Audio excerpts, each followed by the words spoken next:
seorang muslim, tapi hidupnya melakukan kejahatan dan perbuatan dosa. Satu lagi, seorang non-muslim, hidupnya selalu berbuat kebajikan, berbuat kebaikan dan kemuliaan. Walaupun dia belum menjadi seorang mukmin. Kira-kira mana jarak yang lebih dekat kepada Islam? Muslim yang berbuat kejahatan, untuk betul-betul diterima, diakui keislamannya, dia harus bertobat, memperbaiki diri. Bertobat, memperbaiki diri sulitnya luar biasa. Betul enggak? Nah, karena banyaknya orang seperti ini mengaku muslim, tapi koruptor, berbuat kejahatan, menyengsarakan rakyat, menyebarkan fitnah, bahkan termasuk ulama-ulama yang berilmu menempatkan ayat-ayat Allah bukan pada tempatnya untuk mendukung kezaliman. Bagi orang seperti ini untuk diterima Islam berat. Karena dia harus bertobat, memperbaiki dirinya, dan meluruskan kebengkokannya, menjelaskannya kepada umat. Sedangkan non-muslim tadi yang berbuat kebajikan dan berbuat kemuliaan, membawa manfaat bagi umat, tidak melakukan kejahatan, baginya untuk diterima oleh Islam cukup mengatakan asyhadu an la ilaha illallah wa asyhadu anna Muhammad Rasulullah. Lalu kita bertanya, amal solehnya yang sebelumnya dilakukan, sebelum dia beriman, kira-kira dimasukkan nggak dalam deposit amalnya? Diterima dan dimasukkan. Ini kenikmatan orang yang berbuat kebaikan.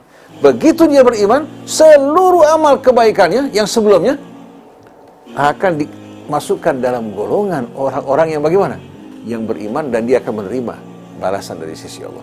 Jadi jangan kita ini sebagai orang Islam merasa puas, kita di orang Islam pasti akan selamat. Tidak. Adapun riwayat hadis man kana akhiru kalamihi la ilaha illallah dakhalal jannah, hadis ini merupakan hadis ahad yang bertentangan dengan ayat Allah Subhanahu wa taala.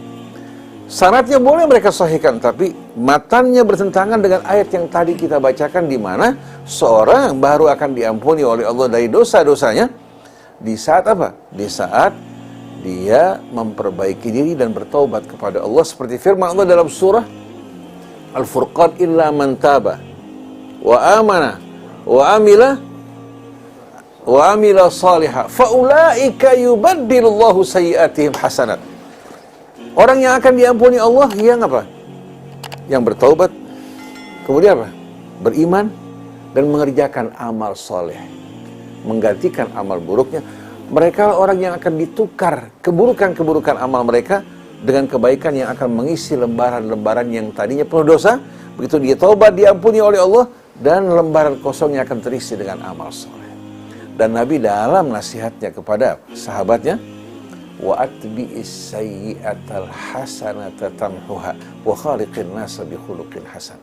Susul keburukan kamu dengan kebaikan yang menyusulnya, dan perlakukan manusia dengan akhlak yang baik. Kenapa saya tegaskan hal ini? Jangan orang Islam terlalu menggampangkan diri, hanya mengucapkan la ilaha illallah, tidak mau beramal, melakukan kejahatan. Akhirnya mereka seperti apa? Keimanan sebagai orang yang mengatakan yang penting kita beriman kepada Yesus juru penyelamat, kita akan diampuni dosa-dosa kita. Bahkan bisa datang kepada apa?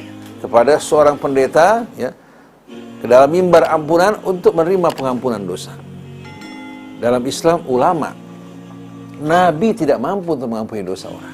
Yang mengampuni dosa adalah Allah. Kalau kita berbuat salah, datang kepada Allah, bertobat, perbaiki diri kita, baru Allah akan ampuni dosa kita. Tidak ada yang memiliki hak untuk mengampuni dosa seseorang kecuali hanya Allah.